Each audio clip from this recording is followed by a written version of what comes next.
Assalamualaikum warahmatullahi wabarakatuh. Kali ini kita akan membahas mengenai procedure text. Jadi apa itu procedure text dan bagaimana cara menyusun procedure text. Nah, yang pertama, apa itu procedure text? Procedure text ataupun teks prosedur merupakan teks yang menjelaskan bagaimana sesuatu itu bekerja atau bagaimana menggunakan sesuatu sebagai instruksi maupun manual. Nah, jadi misalkan kita membeli sesuatu ataupun kita ingin membuat makanan kah atau hal-hal lain, maka biasanya akan ada manual ataupun resep seperti itu. Nah, jadi teks yang seperti itu dikatakan dengan procedure text. Atau juga procedure text itu bisa juga teks yang berfungsi untuk sebagai arahan untuk melakukan aktivitas tertentu, maupun juga teks yang berhubungan dengan perilaku manusia. Misalkan nanti bagaimana untuk menjadi orang yang sukses, atau bagaimana caranya menjadi programmer yang handal. Nah, itu semuanya merupakan contoh dari procedure text. Jadi secara umum procedure text merupakan teks yang menjelaskan bagaimana sesuatu bekerja atau bagaimana cara membuat atau menggunakan sesuatu. Nah, kemudian di dalam procedure text itu ada struktur, ada 3 hal yang harus tercakup di dalam sebuah procedure text. Yang pertama ada goals. Nah, goals itu merupakan purpose of the text, artinya tujuan dari teks tersebut. Apakah bagaimana cara membuat sesuatu atau bagaimana cara menggunakan sesuatu, itu yang disebut dengan goals. Nah, kemudian setelah goals ada tools ataupun materials. Tools ataupun materials ini merupakan bahan-bahan atau peralatan apa saja yang dibutuhkan untuk mencapai goals tersebut.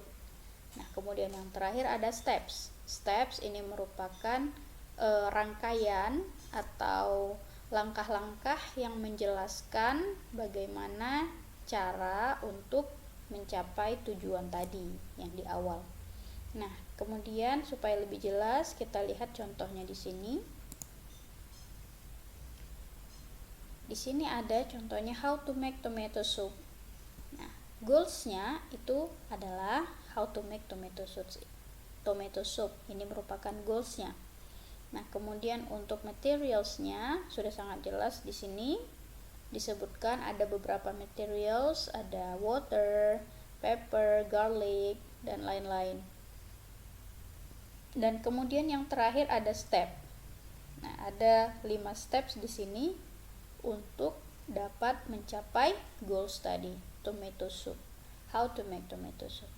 Nah, jadi hanya ada 3 struktur saja di dalam procedure text, di mana kesemuanya ini harus ada.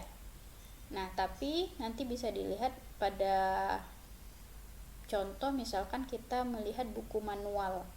Nah, kalau pada buku manual mungkin kemungkinan materials ini tidak ada. Ya, contohnya misalkan bagaimana cara menggunakan remote ya, atau bagaimana cara menyalakan televisi. Misalkan kita membeli sebuah elektronik baru dan kemudian akan ada buku manualnya, kan seperti itu. Nah, biasanya tidak akan ada material. Jadi langsung goals dan steps. Tapi kalau untuk resep ataupun untuk instruksi pekerjaan lainnya, biasanya material pasti tetap ada. Begitu pula misalkan pekerjaan di lab. Nah, material itu biasanya pasti akan tetap ada. Nah, jadi itu merupakan contoh dari procedure text. Nah, kemudian sekarang pertanyaannya, bagaimana caranya kalau misalkan kita ingin menyusun sebuah procedure text. Jadi ada language features ataupun ciri-ciri kebahasaan yang harus kita perhatikan pada saat kita ingin membuat sebuah procedure text. Jadi yang pertama, procedure text itu menggunakan kalimat perintah, use imperative sentence ataupun command. Nah, contohnya kalimat perintah seperti apa? Misalkan buka penutup panci misalkan. Nah, jadi dia menggunakan kalimat perintah. Jadi kalimat perintah itu apa? Kalimat perintah itu biasanya tidak menggunakan subjek lagi gitu. Jadi tidak ada subjeknya dijelaskan di situ. Langsung saja misalkan apa perintahnya. Ya, seperti itu. Kemudian yang kedua, using action verb.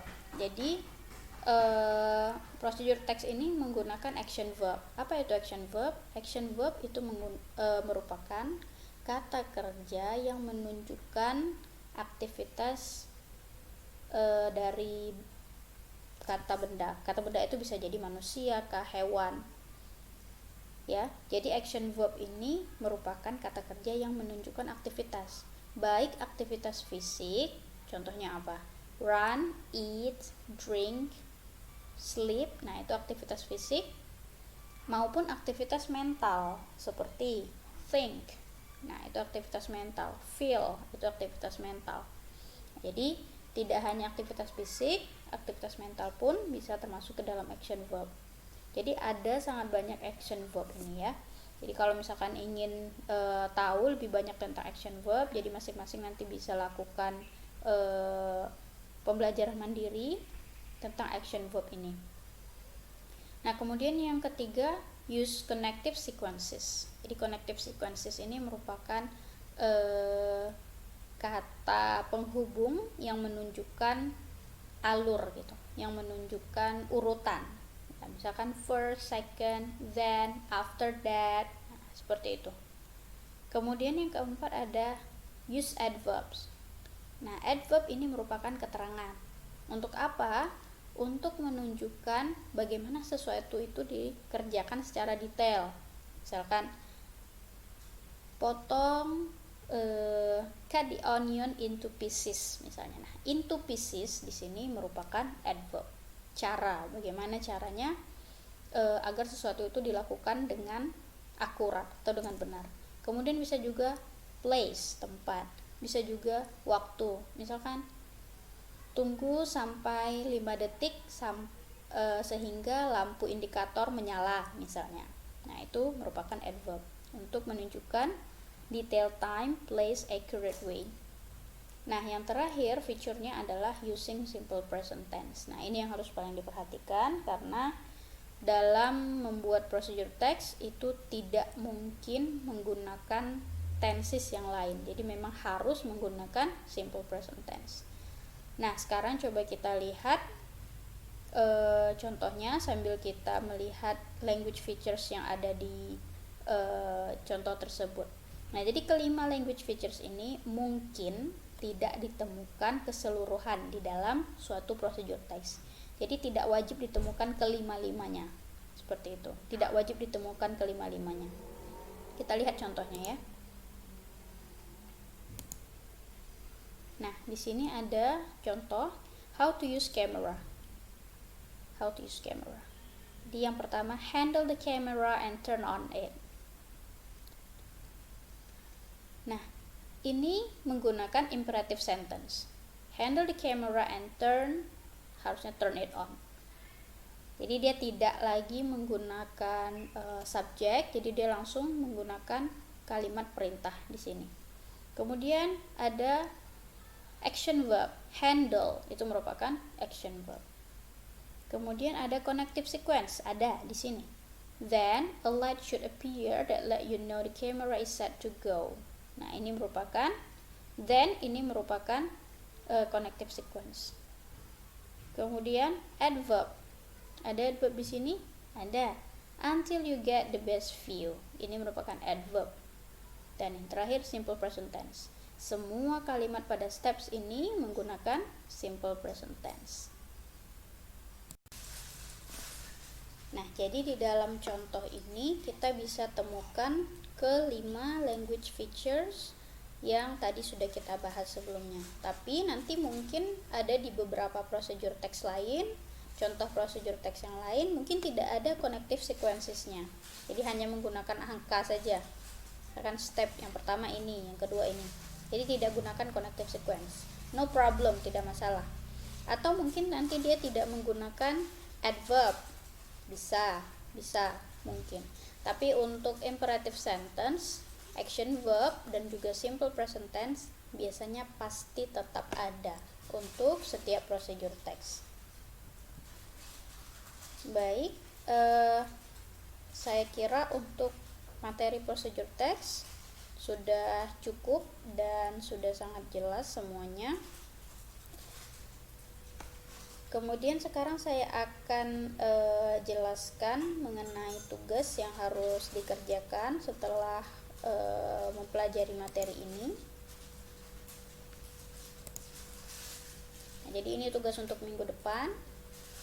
Jadi teman-teman sekalian bisa memilih satu tool atau instrumen maupun peralatan apa saja yang biasa digunakan atau yang biasa sudah pernah dipelajari di lab, boleh apa saja, satu saja, dan kemudian jelaskan bagaimana cara menggunakan tool tersebut secara oral. Ya, jadi dibuatlah sebuah prosedur teks, how to use apa misalkan alatnya apa, misalkan alatnya caliper misalkan. Jadi dibuatlah nanti sebuah prosedur teks, goalsnya how to use a caliper. Nah, kemudian nanti dijelaskanlah yang pertama bagaimana, yang kedua bagaimana. Nah, jadi dijelaskan secara oral dan dibuatkan videonya, dan jangan lupa pastikan bahwa prosedur teksnya ini disampaikan di dalam bahasa Inggris.